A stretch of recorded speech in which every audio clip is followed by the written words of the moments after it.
మనం చాలాసార్లు చర్చించుకున్నాం ఎక్కువ కాలం బతకాలంటే మాంసాహారం తక్కువగా తినాలని. కానీ ఒక వయసు తర్వాత మాత్రం అదే విషయం మారిపోవచ్చు. ఇవాళ దీని గురించి చెప్తాను.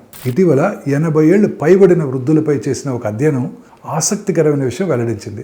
బరువు తక్కువగా ఉన్న వృద్ధులు రోజు గనక మాంసాహారం తిన్నట్టయితే తినని వారితో పోల్చినట్టయితే ఎక్కువ కాలం అంటే 100 ఏళ్ల వరకు బతికే అవకాశం ఎక్కువగా కనిపించింది. కానీ ఇది అందరికీ వర్తించదు. ఈ ప్రయోజనం బరువు తక్కువగా ఉన్న వృద్ధుల్లోనే కనిపించింది. ఎందుకంటే ఆ వయసులో శరీర అవసరాలు మారిపోతాయి. వ్యాధులు నివారించడమే కాదు, కండరాల బలము, శక్తి, సరైన పోషకాహారం చాలా ముఖ్యం అవుతుంది.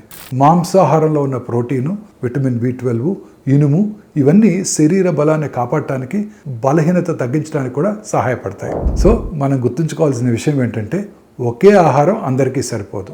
మన యువత మొక్కల ఆధారిత ఆహారం, వ్యాధుల నివారణపై దృష్టి పెట్టాలి. వృద్ధులు ముఖ్యంగా బరువు తక్కువగా ఉన్నట్టయితే తగినంత మాంసకృతులు కూడా తీసుకోవాలి. ఎందుకంటే దీర్ఘాయుష్ అంటే కేవలం ఎక్కువ కాలం బతకడం కాదు, బలంగా ఆరోగ్యంగా బతకడం కూడా.